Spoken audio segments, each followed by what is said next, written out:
Uma empregada doméstica estuda enfermagem em segredo na mansão dos patrões em Salvador e desencadeia a vingança mais cruel que a Bahia já viu. Ela é enterrada viva, sobrevive por milagre e volta 7 anos depois como enfermeira-chefe para cuidar da mulher que tentou matá-la. Antes de continuar a história, eu gostaria de pedir para você dar uma curtida nesse vídeo e se inscrever em nosso canal. Assim você nos ajuda a sempre ter uma história emocionante por aqui e não perde as nossas histórias. Não se esqueça também de me contar nos comentários de onde está assistindo. É uma alegria saber que minhas histórias chegam em tantos lugares diferentes. Na biblioteca majestosa e carregada de história da imponente mansão colonial do Silva, estrategicamente localizada no prestigioso e exclusivo bairro da Graça, em Salvador,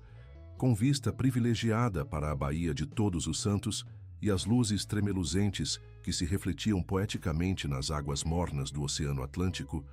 a jovem empregada doméstica, de apenas 23 anos, estudava a anatomia humana com dedicação obsessiva e quase religiosa à luz fraca e vacilante de uma pequena lanterna. LED que havia comprado com suas próprias economias meses antes no mercado modelo, completamente cercada por uma impressionante coleção de livros especializados de enfermagem que conseguira emprestar através de favores e conhecimentos da Biblioteca Central de Feira de Santana, cidade onde havia nascido e crescido entre plantações de fumo e a pobreza típica do sertão da Bahia. Era 3 da manhã de uma terça-feira sufocante de março de 2019, quando tudo começou a se desmoronar irreversivelmente na vida de Conceição dos Santos.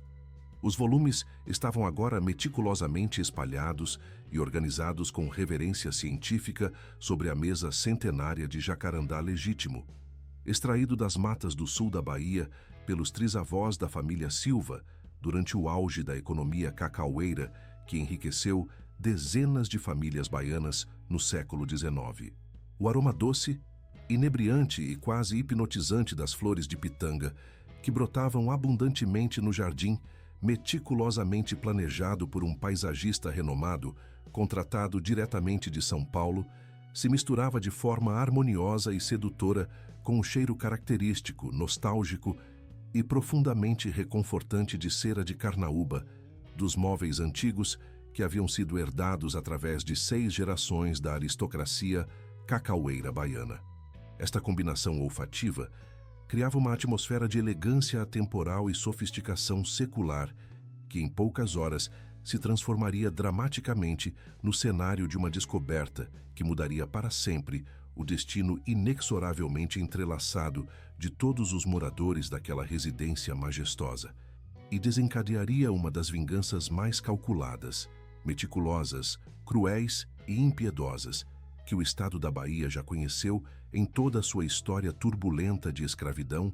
coronelismo e estratificação social. Extrema, Conceição possuía 3 características marcantes e indeléveis que a tornavam uma pessoa verdadeiramente inesquecível e que moldavam absolutamente cada decisão crucial que tomava em sua vida cotidiana. Uma determinação férrea e inabalável que beirava perigosamente a obsessão compulsiva e que a fazia perseguir seus objetivos com uma intensidade sobrenatural que às vezes assustava até mesmo ela própria quando se olhava no espelho embaciado de seu quartinho e via o brilho fanático e indomável em seus próprios olhos escuros. Uma inteligência naturalmente aguçada, analítica e perceptiva que ela havia aprendido desde muito jovem a mascarar cuidadosa e estrategicamente por trás da simplicidade aparente e da humildade estudada de suas origens modestas nos bairros populares de Feira de Santana, onde crescera entre comerciantes de feira livre, vaqueiros aposentados e mulheres que sobreviviam vendendo acarajé nas esquinas, e uma capacidade quase sobrenatural, mística e aparentemente inexplicável de renascer das situações mais desesperadoras, impossíveis,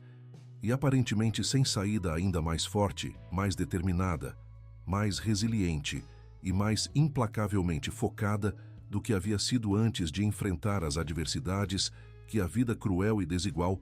havia colocado sistematicamente em seu caminho. Seu maior conflito interno que a atormentava implacavelmente todas as noites insones e que se intensificava exponencialmente a cada dia que passava naquela casa progressivamente opressiva, era o dilema constante, dilacerante e moralmente complexo entre buscar justiça completamente merecida pelos longos anos de humilhação sistemática, desrespeito flagrante e crueldade psicológica refinada que havia sofrido em silêncio dignificado, e, simultaneamente, manter sua integridade moral completamente intacta e imaculada, evitando a todo custo se transformar no mesmo tipo de pessoa cruel, calculista, manipuladora e completamente desprovida de escrúpulos que havia tentado sistemática e deliberadamente destruí-la tanto física quanto emocionalmente, aproveitando-se da vulnerabilidade de sua posição social inferior. Benedito Carneiro da Silva, um cardiologista internacionalmente renomado e profundamente respeitado, de 45 anos, que havia construído uma reputação médica sólida e invejável na alta sociedade baiana ao longo de 2 décadas inteiras de trabalho árduo, dedicação incansável ao estudo e sucesso profissional consistente e admirável, era movido por 2 forças poderosas e aparentemente contraditórias que pareciam estar em guerra constante e implacável dentro de sua alma, atormentada por questões sociais que observava diariamente. A culpa profunda, persistente e crescente de ter levado uma vida privilegiada e completamente protegida sem nunca ter precisado realmente lutar por absolutamente nada material, tendo nascido em berço de ouro durante a época áurea do cacau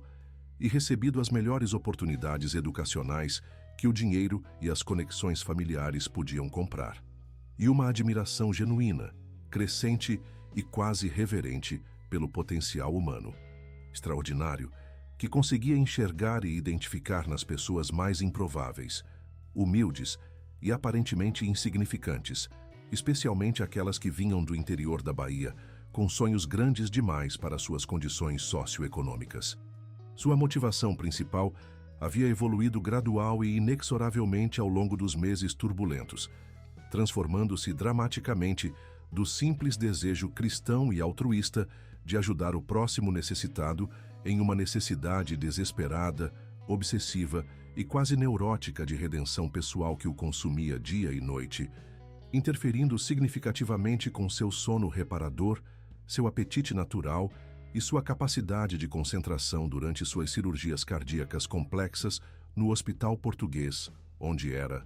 considerado um dos melhores especialistas do Nordeste. Nazaré Figueiredo Silva, uma socialite elegante, refinada e implacavelmente ambiciosa de 42 anos, que descendia orgulhosa e arrogantemente de uma das famílias mais tradicionais, influentes e politicamente conectadas da Bahia, com ancestrais ilustres que incluíam senadores do Império, grandes proprietários de engenhos de açúcar poderosos, comerciantes de escravos enriquecidos e até mesmo um governador provincial que havia deixado seu nome gravado na história oficial do Búmidos. Estado tinha como motivação central e absolutamente non-negotiable preservar a qualquer custo necessário seu casamento aparentemente perfeito e invejável de 15 anos, que considerava uma obra-prima de engenharia social e símbolo de seu status na hierarquia baiana, e manter rigorosamente sua posição privilegiada e inquestionável no topo da complexa hierarquia social de Salvador, mesmo que isso significasse destruir completa e impiedosamente vidas inocentes que ousassem representar ameaças potenciais ao seu status quo cuidadosamente construído ao longo de décadas. Durante todo o primeiro mês turbulento, março de 2019, quando as chuvas torrenciais típicas do verão baiano ainda encharcavam diariamente as ladeiras históricas da capital, criando aquela umidade característica que grudava na pele e tornava o ar quase sólido, a rotina meticulosa e aparentemente imutável da casa seguia religiosamente o padrão típico e absolutamente previsível da elite nordestina contemporânea. Chás da tarde elaborados e cerimoniosos, servidos invariavelmente com a mais fina porcelana de Limoges herdada diretamente da bisavó materna de Nazaré, uma aristocrata pernambucana que havia casado com um barão do açúcar no auge da economia açucareira. Conversas aparentemente cordiais, mas sutilmente carregadas de veneno social e malícia calculada sussurradas discretamente sobre a vida privada alheia. Os escândalos sociais mais recentes que circulavam pelos salões da graça e as últimas fofocas maliciosas que circulavam pelos clubes exclusivos da cidade, como o Clube Baiano de Tênis e o Yacht Clube da Bahia, e o tinir constante, hipnotizante e quase musical de joias caríssimas, importadas diretamente das mais prestigiosas casas de joalheria da Europa e dos Estados Unidos, cada peça individual, valendo muito mais do que uma casa popular inteira nos bairros periféricos de Salvador. Conceição acordava pontualmente às 5 da manhã todos os dias da semana, incluindo rigorosamente os finais de semana e feriados nacionais, mesmo quando seu corpo exausto e sobrecarregado implorava desesperadamente por mais algumas horas de descanso reparador, para preparar meticulosamente o café aromático especial e sofisticado que perfumava deliciosamente toda a cozinha espaçosa e ultramoderna da mansão, usando exclusivamente grãos especiais e raros importados diretamente das montanhas da Colômbia e da Jamaica, grãos selecionados que custavam individualmente mais do que ela ganhava em uma semana inteira de trabalho doméstico extenuante e mal remunerado. Suas mãos calejadas, ásperas e permanentemente marcadas por anos incontáveis de trabalho doméstico pesado, limpeza industrial intensiva e cuidados constantes com a gigantesca propriedade, contrastavam dolorosa e, evidentemente, com a delicadeza extrema e a fragilidade dos utensílios de prata maciça legítima, que ela polia diariamente com uma dedicação quase religiosa e obsessiva, até que brilhassem como espelhos perfeitos sob a luz natural dourada que entrava pelas janelas de vidro, importado da Alemanha. Doutor, o primeiro acontecimento verdadeiramente significativo que alteraria para sempre e irreversivelmente a dinâmica aparentemente harmoniosa e estável da casa, ocorreu numa manhã especialmente nebulosa e melancólica de final de março, quando a névoa densa e úmida do Oceano Atlântico ainda cobria parcialmente os morros históricos da cidade como um manto fantasmagórico e misterioso. E doutor, Benedito acordou consideravelmente mais cedo que o habitual, devido a uma cirurgia cardíaca de emergência extremamente complexa e delicada que havia sido cancelada de última hora devido a complicações imprevistas e potencialmente fatais no estado clínico do paciente. Um empresário importante e influente da região que havia sofrido um infarto massivo e devastador durante uma reunião de negócios crucial no centro financeiro de Salvador. Benedito dirigiu-se calmamente à sua biblioteca particular, seu santuário pessoal mais sagrado e refúgio espiritual, onde guardava não apenas sua extensa e valiosa coleção de livros médicos especializados em cardiologia,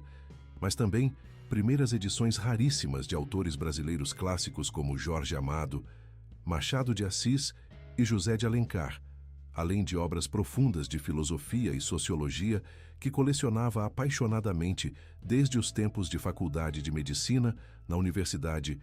Federal da Bahia. Ao abrir cuidadosa e silenciosamente a porta pesada de madeira de lei entalhada à mão por artesãos baianos, especialistas em marcenaria fina, deparou-se com uma cena que o deixou completamente paralisado e absolutamente sem palavras por vários segundos longos. Conceição estava confortavelmente sentada em sua poltrona favorita de couro legítimo importado da Argentina, completamente absorta e profundamente concentrada em um livro avançado de anatomia humana, fazendo anotações extremamente cuidadosas e tecnicamente detalhadas em um caderno simples e visivelmente barato, completamente rodeada por pilhas metodicamente organizadas de livros médicos especializados que ela obviamente havia retirado de suas prateleiras com o maior cuidado, reverência e respeito possível. Benedito foi de surpresa genuína e choque profundo, seguida quase imediatamente por uma curiosidade científica intensa e crescente, quando percebeu rapidamente a qualidade excepcional e genuinamente impressionante das anotações manuscritas dela e a precisão técnica absolutamente surpreendente de seus desenhos anatômicos improvisados, que demonstravam não apenas talento artístico natural inegável, mas também uma compreensão profunda e intuitiva dos sistemas corporais complexos que ele raramente encontrava mesmo entre estudantes universitários formalmente treinados nas melhores faculdades de medicina do país. Decidindo sabiamente aproveitar essas horas inesperadas e preciosas de tranquilidade para relaxar mentalmente e colocar sua leitura médica especializada em dia, doutor, a primeira reação instintiva de doutor. Em vez de repreendê-la severamente ou demiti-la sumariamente sem direito a explicações, como Nazaré certamente faria sem hesitar um segundo sequer, ele se aproximou silenciosamente e observou completamente fascinado por vários minutos longos o trabalho meticuloso dela, ficando genuinamente impressionado e profundamente admirado com o nível extraordinário de compreensão técnica, dedicação pessoal incansável e paixão pura pelo aprendizado que ela demonstrava tão espontaneamente. Durante o segundo mês da saga, abril de 2019, quando as temperaturas começaram a esfriar ligeiramente com a chegada do outono baiano e as chuvas se tornaram menos frequentes e intensas, permitindo que a vida social da elite soteropolitana retomasse gradualmente suas atividades ao ar livre, nos clubes exclusivos da Orla Atlântica e nos restaurantes sofisticados do Rio Vermelho. Doutor, impressionado profunda e autenticamente com suas anotações perfeitas, organizadas com método científico rigoroso e sistemático, e seus desenhos anatômicos detalhados e tecnicamente precisos que rivalizavam impressionantemente com ilustrações médicas profissionais encontradas nos melhores livros didáticos internacionais de medicina, ele tomou uma decisão impulsiva e potencialmente perigosa que mudaria irrevogável e dramaticamente o curso de todos os eventos futuros. Decidiu corajosa e generosamente financiar secretamente os estudos dela, oferecendo pagar integralmente por um curso técnico completo em enfermagem na melhor e mais respeitada instituição de ensino técnico de toda a região metropolitana de Salvador. Este foi indiscutivelmente o segundo acontecimento crucial e absolutamente decisivo de toda esta saga épica. A proposta generosa e arriscada, feita numa manhã ensolarada e prometedora na cozinha, deliciosamente perfumada com aromas nordestinos, entre o vapor aromático e reconfortante do café da manhã recém-preparado, com grãos selecionados e o cheiro tentador e familiar de tapioca artesanal e pão de açúcar caseiro, preparados exatamente na textura ideal que ela havia aprendido a dominar perfeitamente, após anos de prática e observação cuidadosa dos gostos refinados da família. Benedito começou secretamente a observar com crescente atenção e interesse científico genuíno o comportamento cotidiano da jovem empregada. A conversa aconteceu num tom baixo, íntimo e conspirativo, com o doutor. Benedito explicando cuidadosa e sinceramente que acreditava fervorosamente no potencial extraordinário dela e que gostaria genuinamente de ajudá-la a realizar seu sonho aparentemente impossível de trabalhar profissionalmente na área da saúde, contribuindo significativamente para o bem-estar da comunidade baiana e utilizando plenamente seus talentos evidentes e desperdiçados. O que nenhum dos dois participantes da conversa clandestina sabia ou poderia imaginar em seus piores pesadelos era que Nazaré estava estrategicamente posicionada e completamente escondida na sala adjacente, elegantemente decorada, usando um truque de espionagem que havia aprendido na infância privilegiada com suas irmãs mais velhas durante as férias na fazenda da família. Pressionava discretamente um copo de cristal fino contra a parede para amplificar e clarificar perfeitamente cada palavra da conversa secreta que acontecia do outro lado. Com cada frase generosa que seu marido pronunciava, com cada promessa sincera de apoio financeiro e emocional que ele fazia, com cada demonstração clara de interesse genuíno no futuro acadêmico e profissional da empregada, algo progressivamente gelado implacável e mortalmente perigoso, se instalava gradual e inexoravelmente em seu peito aristocrático, uma fúria fria e meticulosamente calculada que imediatamente começou a planejar sistematicamente a destruição completa e definitiva da ameaça inaceitável que acabara de se materializar concreta e perigosamente em sua casa anteriormente perfeita e completamente sob seu controle absoluto e inquestionável. A primeira reviravolta pequena, mas ominosa e potencialmente significativa aconteceu durante a terceira semana, especialmente quente de maio, quando o calor escaldante do outono baiano já começava a se fazer sentir intensamente durante as tardes sufocantes, transformando Salvador numa cidade praticamente inabitável para quem não tinha ar-condicionado, e Conceição descobriu completamente por acaso recibos detalhados da Faculdade de Tecnologia e Ciências da Bahia, escondidos de forma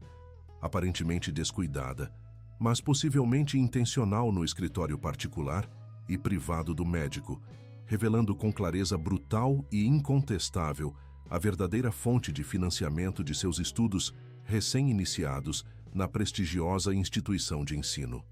O choque emocional devastador de descobrir que estava sendo sustentada através da generosidade e caridade privada de seu patrão criou um dilema ético profundo, complexo e absolutamente torturante que a atormentou implacavelmente por semanas consecutivas de insônia crônica e angústia existencial,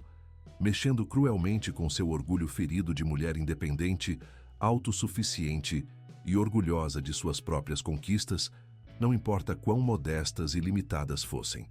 A descoberta acidental criou uma crise de identidade profunda que ela não havia antecipado. Por um lado, sentia uma gratidão imensa e genuína pela oportunidade única e extraordinária que estava recebendo de estudar e melhorar drasticamente sua condição social. Por outro lado, seu orgulho profundamente enraizado se rebelava violentamente contra a ideia de ser vista e tratada como um objeto de caridade, uma causa beneficente, uma pessoa incapaz de conquistar seus objetivos através de seus próprios méritos inquestionáveis e esforços hercúleos. Durante dias consecutivos e agonizantes, ela considerou seriamente abandonar o curso completamente e devolver meticulosamente cada centavo que havia sido gasto em sua educação, preferindo manter sua dignidade pessoal intacta a continuar vivendo com o peso psicológico insuportável da dependência financeira e da dívida de gratidão. Ela passou noites inteiras caminhando pelas ruas desertas de Salvador, subindo e descendo as ladeiras históricas do Pelourinho, tentando decidir se deveria aceitar essa ajuda que tanto desejava quanto temia, sabendo que poderia representar tanto sua salvação quanto sua perdição social. Durante todo o quarto mês da narrativa, junho de 2019, quando as festividades juninas tradicionais enchiam as ruas de Salvador e Feira de Santana com música contagiante, danças folclóricas e celebração popular, que contrastava drasticamente com o ambiente cada vez mais tenso e carregado da mansão do Silva,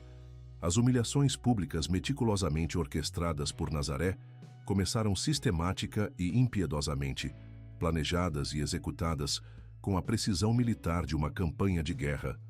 psicológica sofisticada e cruel. Nazaré organizou um chá da tarde especial e extraordinário, convidando cuidadosa e estrategicamente 15 das amigas mais influentes, poderosas e notoriamente fofoqueiras da alta sociedade baiana. Mulheres que controlavam as principais fundações de caridade da cidade, os clubes sociais mais exclusivos e tinham maridos em posições-chave no governo estadual, municipal e até mesmo federal. Todas as convidadas cuidadosamente selecionadas chegaram pontualmente, vestindo os mais recentes e caros lançamentos da moda internacional. Muitas peças adquiridas diretamente em viagens de compras a Paris, Milão e Nova York, e perfumadas com fragrâncias francesas exclusivas e personalizadas que custavam verdadeiras fortunas e eram símbolos de status quase tão importantes quanto as joias de família que ostentavam orgulhosamente. O terceiro acontecimento marcante e profundamente humilhante da história foi a degradação pública cuidadosa e cruelmente orquestrada, quando na frente de toda aquela plateia atenta, sedenta por novidades escandalosas e sempre pronta para julgar moralmente, Nazaré anunciou com uma doçura falsa e transparentemente venenosa que mal conseguia disfarçar seu desprezo profundo e sua malícia calculada. Minhas queridas e estimadas amigas, vocês simplesmente não podem imaginar a novidade mais interessante e absolutamente hilária que tenho para contar hoje para vocês. Não é absolutamente hilário e patético? As risadas cruéis, desumanas e socialmente cortantes que se seguiram ecoaram pela sala luxuosamente decorada como o som inconfundível de cristais caros e delicados se despedaçando violentamente contra o mármore polido, enquanto Conceição, mantendo um autocontrole sobre-humano e uma dignidade impressionante que surpreendeu até mesmo ela mesma, continuou servindo metodicamente doces franceses importados, brigadeiros gourmet e diminutos sanduíches, de salmão defumado, com as mãos tremendo visivelmente de humilhação profunda e raiva cuidadosamente contida, mantendo o rosto completamente impassível por pura força de vontade inquebrantável e uma dignidade pessoal que nem mesmo aquela situação degradante e publicamente humilhante conseguia abalar completamente. Nossa empregada doméstica aqui presente, esta criaturinha simples e ingênua vinda do interior, tem a pretensão completamente absurda e ridícula de querer se tornar enfermeira registrada. Podem acreditar em tamanha audácia e falta de noção social? O quinto mês da saga, julho de 2019, trouxe consigo o quarto acontecimento decisivo e potencialmente explosivo: a descoberta dramática e carregada de tensão elétrica dos extratos bancários comprometedores por parte de Nazaré, que havia passado semanas inteiras investigando discretamente as finanças pessoais do marido, como uma detetive particular obcecada e paranoica. A cena explosiva e carregada de eletricidade perigosa aconteceu no escritório privado e masculino, impregnado com o cheiro característico de couro fino envelhecido e madeira nobre cuidadosamente polida, onde ela confrontou o marido direta e agressivamente sobre os gastos mensais suspeitos e não autorizados de R$ 200 destinados especificamente à Faculdade de Tecnologia e Ciências, uma quantia que ela considerava não apenas um insulto pessoal direto e uma traição conjugal, mas também um desvio inaceitável e moralmente condenável de recursos financeiros, que pertenciam legítima e exclusivamente ao patrimônio familiar construído ao longo de gerações.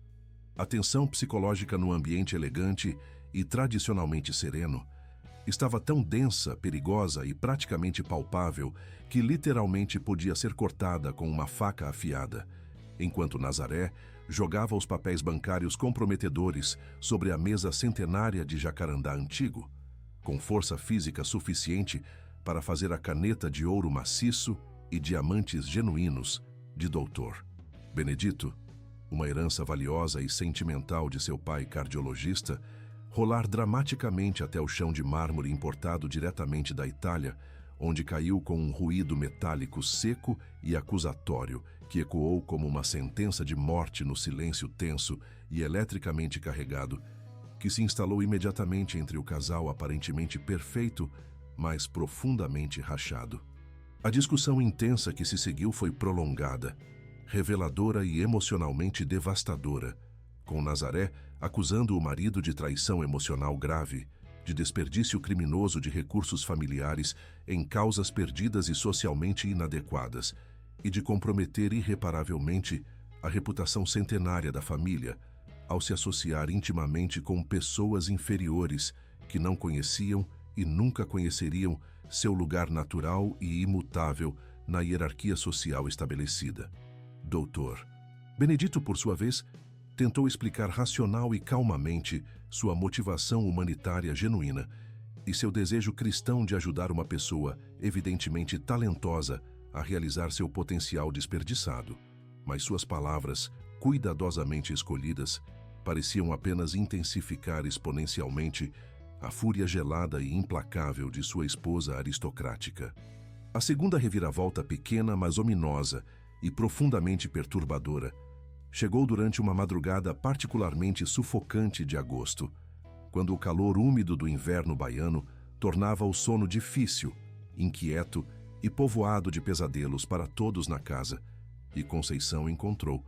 escondido estratégica e cuidadosamente atrás de uma fileira completa de livros clássicos da literatura brasileira na biblioteca, especificamente atrás das obras completas de Castro Alves e Rui Barbosa, um caderno de capa preta e aparência inocente onde Nazaré anotava obsessiva, meticulosa e sistematicamente todos os movimentos dela, horários detalhados de chegada e saída, hábitos pessoais mais íntimos e privados, preferências alimentares específicas e até mesmo fragmentos precisos e literais de conversas, que ela mantinha com colegas da faculdade durante os intervalos das aulas e os momentos de descanso entre as atividades acadêmicas intensas. A descoberta absolutamente perturbadora e psicologicamente invasiva aconteceu durante uma de suas sessões noturnas habituais de estudo intenso, quando o caderno incriminador caiu acidentalmente do esconderijo, cuidadosamente escolhido, depois que ela puxou um volume específico de Jorge Amado, para consultar uma citação sobre a condição social baiana que planejava incluir em um trabalho acadêmico sobre humanização na enfermagem e desigualdades sociais. O caderno se abriu automaticamente numa página aleatória, revelando páginas e mais páginas de observações obsessivas, escritas com letra miúda, precisa e quase microscópica, documentando cada aspecto imaginável da vida privada de Conceição, com o detalhamento minucioso e a dedicação maníaca de um stalker profissional experiente e tecnicamente competente. As anotações incluíam detalhes psicologicamente perturbadores e invasivos como 7h15, saiu para a faculdade usando a blusa azul clara que já está desbotada, parecia preocupada com alguma coisa, carregava 3 livros diferentes e uma pasta velha. 12h30, conversou por telefone com alguém chamado Marina durante exatos 12 minutos, riram muito, possivelmente planejando algo contra a família. 18h45, retornou do trabalho acadêmico, parecendo cansada, mas satisfeita consigo mesma. Cumprimentou o doutor com respeito excessivo e suspeito. A precisão técnica e o nível de detalhamento obsessivo eram simultaneamente impressionantes e absolutamente aterrorizantes. No 7º mês da narrativa progressivamente sombria, setembro de 2019, quando as primeiras flores da primavera baiana começavam timidamente a desabrochar nos jardins cuidadosamente planejados da mansão, criando um contraste irônico com a atmosfera cada vez mais tensa, o 5º acontecimento demolidor abalou violenta e irreversivelmente as estruturas aparentemente sólidas e estáveis da casa. A primeira ameaça direta, explícita e inequivocamente hostil. A confrontação brutal e carregada de veneno social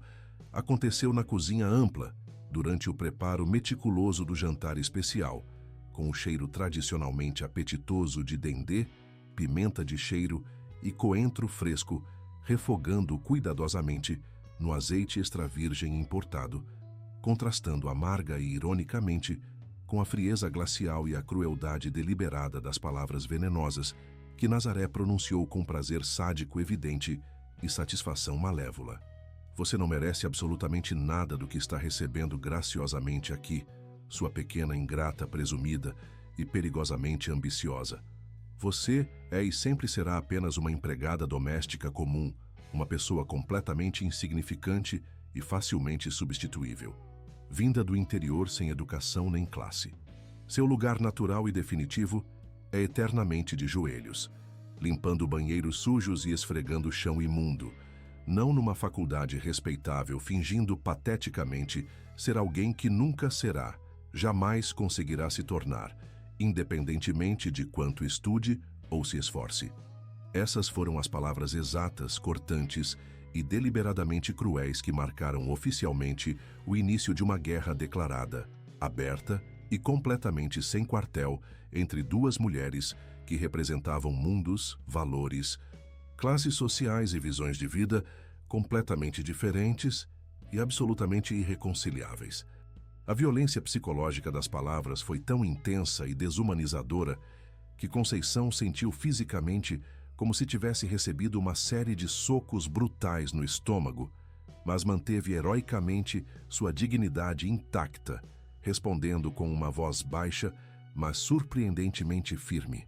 Com todo o respeito devido, Dona Nazaré, eu trabalho honesta e incansavelmente por cada centavo que recebo aqui, cumpro todas as minhas obrigações profissionais de forma impecável e além do esperado, e meus estudos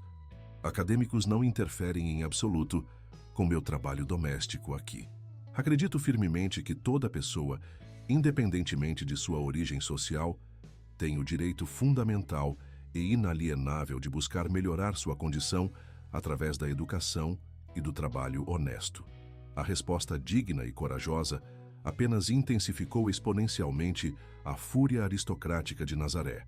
que percebeu instantaneamente que não conseguiria intimidar facilmente aquela mulher jovem, como havia feito sistematicamente com empregadas anteriores que haviam passado por sua casa ao longo dos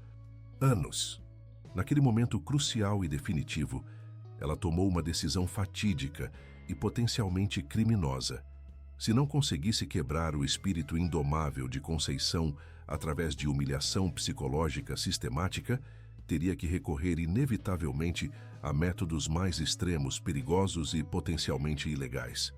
A terceira reviravolta pequena, mas crescentemente significativa, ocorreu ainda durante o final tempestuoso de setembro, quando o vizinho aposentado da casa imponente ao lado, um ex-coronel do Exército Brasileiro observador, meticuloso e naturalmente desconfiado, chamado Coronel Antônio Pereira dos Santos,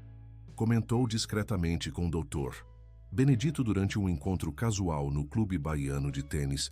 ter notado pessoalmente movimentos estranhos, suspeitos e potencialmente perigosos ao redor da propriedade da família Silva durante várias noites consecutivas. Pessoas completamente desconhecidas, em carros sem identificação clara ou placas visíveis observando discretamente os horários da empregada, anotando sistemática e profissionalmente quando ela chegava e saía, fotografando suas rotas habituais com equipamentos fotográficos profissionais e monitorando seus hábitos pessoais com precisão militar, que lembrava operações de vigilância e inteligência que ele havia conhecido e dirigido durante sua longa carreira no Exército Brasileiro. Esta informação extremamente alarmante e potencialmente perigosa chegou até Conceição através de Marina Silva Santos, uma colega solidária, leal e profundamente preocupada da Faculdade de Tecnologia e Ciências que trabalhava meio período como babá na casa do Coronel Pereira, e havia ouvido acidentalmente parte da conversa preocupada entre os dois homens durante um almoço de domingo. Marina procurou Conceição imediatamente após as aulas numa tarde chuvosa de outubro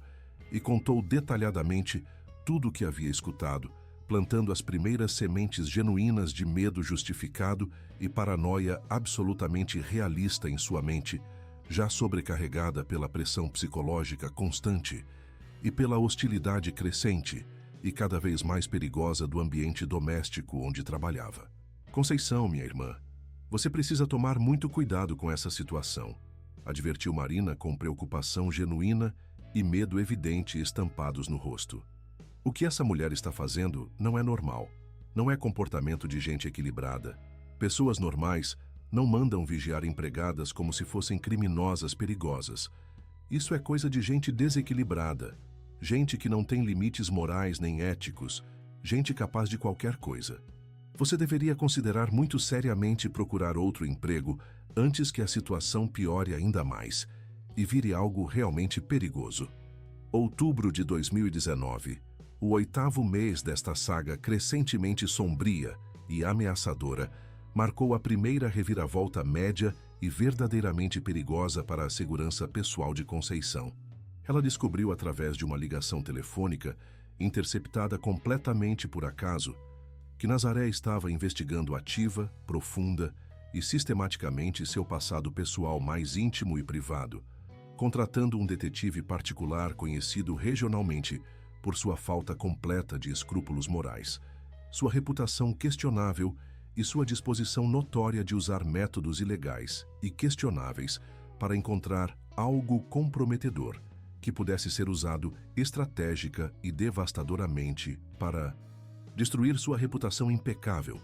e forçá-la permanentemente a abandonar seus estudos e suas ambições legítimas de ascensão social através da educação.